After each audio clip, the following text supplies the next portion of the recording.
अरे बहू, जरा जल्दी जल्दी सामान पैक कर, बारात के निकलने का वक्त हो गया है। माँ जी, सारा सामान पैक हो गया है, अब तो बस मुझे मेरी देवरानी का इंतजार है। आप देखना, जब मेरी देवरानी आएगी ना, तो हम दोनों देवरानी जेठानी नहीं बल्कि बहनों की तरह रहेंगी।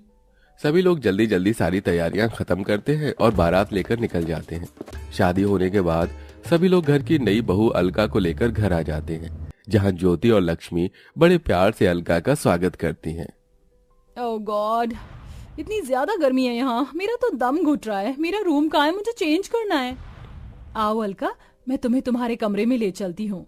अलका कमरे में जाते ही अपनी शादी का जोड़ा उतार कर अपने कंफर्ट के कपड़े पहनकर सीधा लेट जाती है, जिसे देख ज्योति को थोड़ा अजीब लगता है, लेकिन वो कुछ नहीं कहती।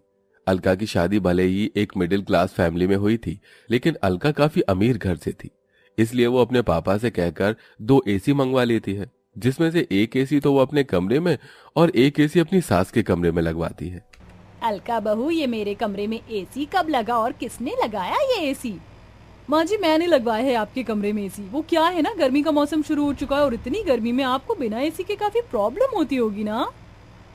किसी की नजर ना लगे मेरी बहू को, आते ही मेरा कितना ख्याल रख रही है। मुझे परेशानी ना हो इसलिए मेरे कमरे में एसी भी लगवा दिया। लक्ष्मी इतना बोल ही रही होती है कि तभी वहां ज्योति आ जाती है। अलका, मेरे साथ किचन में चलो, आज तुम अपने हाथों से खाना बनाना। वो क्या है ना, मुझसे इतनी गर्मी में कोई काम नहीं किया जाएगा। वैसे भी मैं माँ जी के लिए कुछ ज्वेलरी और साड़ी लेकर आई थी, तो वो मुझे उन्हें दिखानी थी। अच्छा, कोई बात नहीं बहू, फिर कभी बना लेना खाना। ज्योति बहू, जाकर तू ही बना ले आज खाना।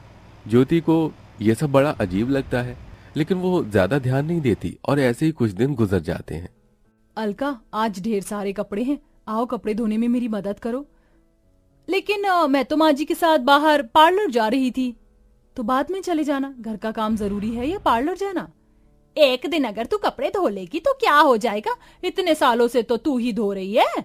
अलका बहू, चल, हमें पार्लर के लिए लेट हो रहा है। अलका लक्ष्मी को अपने साथ पार्लर ले जाती है। ये सब देख ज्योति को गुस्सा तो बहुत आता है, लेकिन वो कुछ नहीं कहती।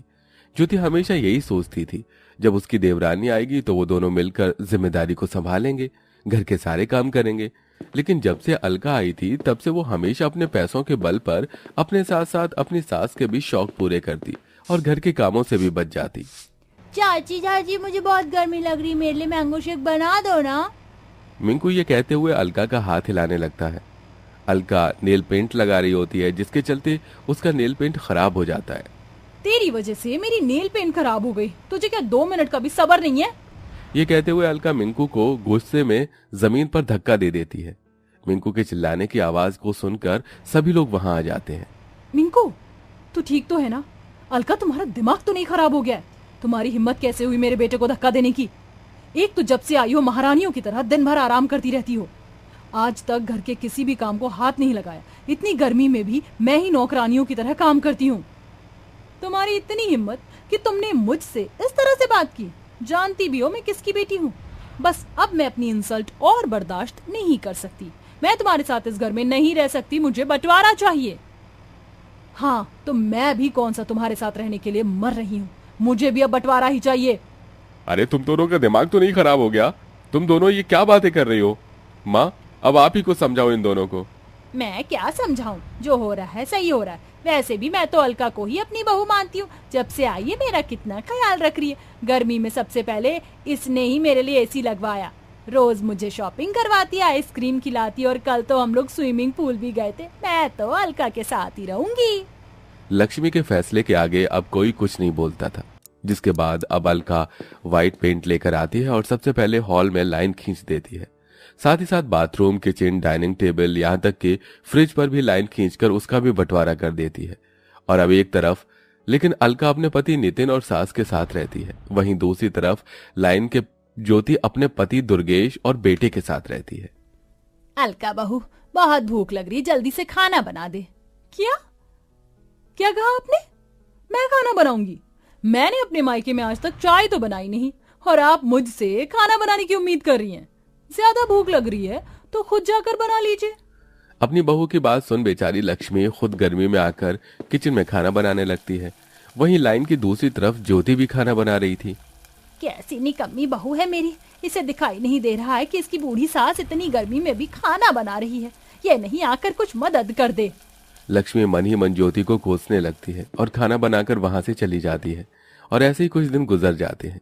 लक्ष्मी देखती है कि ज्योति लाइन के उस तरफ अच्छे से झाड़ू पोछा करके साफ सफाई कर रही है। लाइन के इस तरफ वाला घर किसी हीरे की तरह चमक रहा है, वहीं उसके वाला घर किसी कूड़ेदान की तरह लग रहा था। अलका बहू उठ जा, पूरे घर की सफाई कर दे, पूरे घर में कचरा फैला हुआ है। तू बहू है इस घर की, ये सब तेरा काम है। माँ जी, तो आप भी इस घर की बहू ही हैं। उठिए और जाकर साफ सफाई करिए। इतनी गर्मी में मैं तो इस एसी के सामने से नहीं हिलने वाली। अलका की बात सुन बेचारी लक्ष्मी खुद ही उठकर घर की सफाई करने लगती है। मेरी कमर, इस कमर दर्द और गर्मी ने तो परेशान करके रख दिया। कहाँ फंस गई मैं। अलका खुद पूरा दिन गर्मी में एसी के सामने आराम करती रहती है, वहीं वो अपनी सास लक्ष्मी से नौकरानी की तरह घर के काम करवाती है।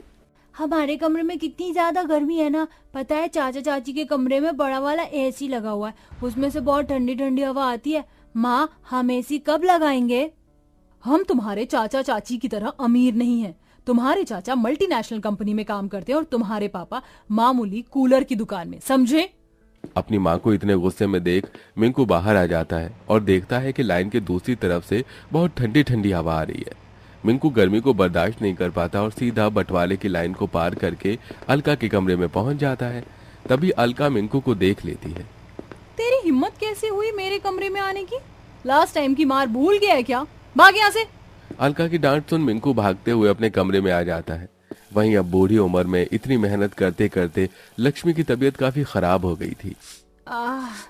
कोई मेरी मदद करो, हाय मेरी कमर। माँ जी, नहीं, मैं बंटवारे की उस लाइन की तरफ नहीं जा सकती। माँ जी, मुझे माफ कर दीजिएगा, मैं मजबूर हूँ। ज्योति चाहते हुए भी लक्ष्मी की मदद नहीं कर पा रही थी। वहीं थोड़ी देर में नितिन आ जाता है और अपनी माँ को जमीन पर गिरा देख उसे जल्दी से कमरे में ले जाता है। जिसके बाद वो अलका के कमरे में जाता है और देखता है कि अलका एसी की ठंडी हवा में फोन चला रही है। ये सब देख नितिन को बहुत गुस्सा आता है और वो ज्योति से फोन छीनकर उसे जमीन पर फेंक देता है। मेरी माँ दर्द से तड़प रही है और तुम हो कि यहाँ फोन चला रही हो।